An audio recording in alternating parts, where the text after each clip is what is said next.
জুবিন ক্ষেত্ৰত হঠাৎ বহি উঠিছিল জুবিন। হয়, জুবিন গাৰ্গ নোহোৱা হোৱা 100 দিন পিছত যি জুবিন ক্ষেত্ৰ, সোণাপুৰৰ যি জুবিন ক্ষেত্ৰ, সেই জুবিন ক্ষেত্ৰত হঠাৎ জুবিন গাৰ্গ বহি উঠিছিল। জুবিন গাৰ্গৰ একেবাৰে অন্তৰংগ এজন বন্ধু, সেই বন্ধুজনে জুবিন গাৰ্গক সেই ৰূপত দেখা পাইছিল। আচৰিত কথা নহয়নে? আচলতে এয়া জুবিন গাৰ্গৰ পবিত্ৰ আত্মাই কিবা চানেকি দিছে নেকি, কিবা ইংগিত দিছে নেকি? এয়া জুবিন গাৰ্গৰ আত্মা নে জুবিন গাৰ্গৰ যি প্ৰকৃত বন্ধু, সেই বন্ধুজনৰ ভ্ৰম?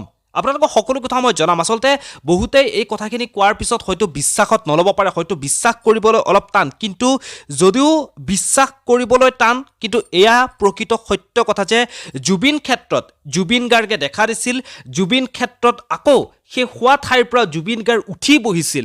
যদিও জুবিনৰ মুখখন অস্পষ্ট আছিল, বগা সাজ পৰিধান কৰিছিল জুবিনে, তথাপিও কিন্তু গম পোৱা গৈছিল যে সেইজন জুবিন গাৰ্গেই হয়। আৰু সেই জুবিন গাৰ্গৰ ফটো তুলি যেতিয়া সেই জুবিন গাৰ্গৰ বন্ধুজনে তেওঁৰ পৰিয়াললৈ পঠিয়াইছিল, তেওঁলোকৰ পৰিয়ালৰ মোবাইলত কিন্তু সেই জুবিন গাৰ্গৰ ফটোখন ডাউনলোড হোৱা নাছিল। কিমান আচৰিত কথা নহয়নে? আচলতে জুবিন গাৰ্গৰ এজন অন্তৰংগ বন্ধু ৰাজীৱ ক্ৰ, অভিনেতা ৰাজীৱ ক্ৰই এটা বিশেষ লিখনি লিখিছে। তেওঁৰ লগত ঘটা এটা বিশেষ ঘটনা, এটা ভয়ংকৰ ঘটনা বুলি ক'ব লাগিব। ঘটনাটোৰ কথা শুনাৰ পিছত আপোনালোকৰ গাৰ নোম শিয়ৰি উঠিব। মই ঘটনাটো আপোনালোকক শুনাই আছোঁ। আচলতে ৰাজীৱ ক্ৰই কি দেখা পাইছিল? ৰাজীৱ ক্ৰই লিখিছে, এয়া কোনো মনে সজা কথা নহয়, সপোনত যি দেখিছোঁ তাকেহে লিখিছোঁ। 100 দিনৰ পিছত জুবিনক লগ পালোঁ সপোনত। সদায় তাৰ কথা বা তাৰ গান শুনি শুবলৈ চেষ্টা কৰোঁ, কিজানিবা তাক সপোনত লগ পাওঁ। নাই, নাপালোঁ।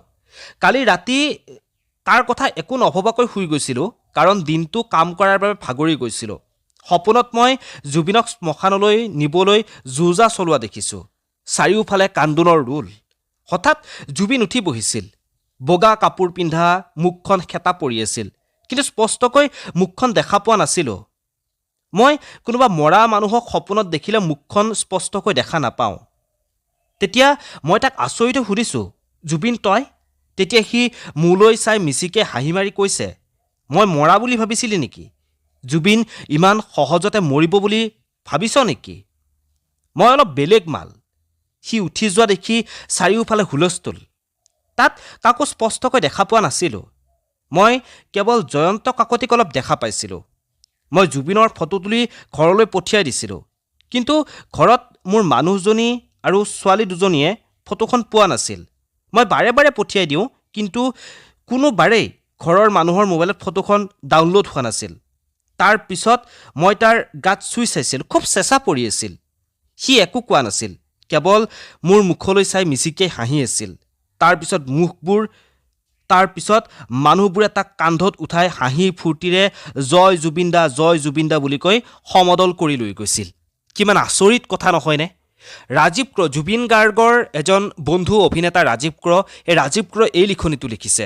এয়া হৈছে জুবিন গাৰ্গৰ আত্মাই যে এতিয়াও যে জুবিন গাৰ্গৰ আত্মাই যে ন্যায় বিচাৰি আছে, জুবিন গাৰ্গে যে বৰ্তমান সময়তো যে ন্যায় পোৱা নাই, তাৰে এক চানেকি। জুবিন গাৰ্গৰ আত্মাই যেন কিবা এটা ক'ব বিচাৰিছে।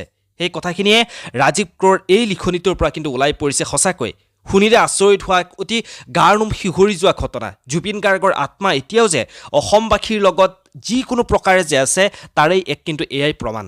নহয়নে প্ৰিয় বন্ধু? এই বিষয়ত আপোনালোকৰ মতামতসমূহ জনাবৰ কাৰণে একেবাৰে নাপাহৰিব। আপোনালোকে কি ভাবে? যিখিনি কথা ৰাজীৱ ক্ৰই লিখিছে, এই কথাখিনি শুনি আপোনালোকে কেনেকুৱা পালে? আপোনালোকে এই বিষয়টোলৈ কি ভাবিছে? আপোনালোকৰ মতামতসমূহ মোলৈ লিখি পঠিয়াবৰ কাৰণে একেবাৰে নাপাহৰিব। তলৰ কমেণ্ট বক্সত আপোনালোকে আপোনালোকৰ মতামতসমূহ জনাব পাৰে। পুনৰ লগ পাম এনেধৰণৰ কিছু নতুন নতুন খবৰে। আপোনালোকে জুবিন গাৰ্গৰ ন্যায় পক্ষত মাত মাতিবৰ কাৰণে নাপাহৰিব। Justice for Zubeen Garg.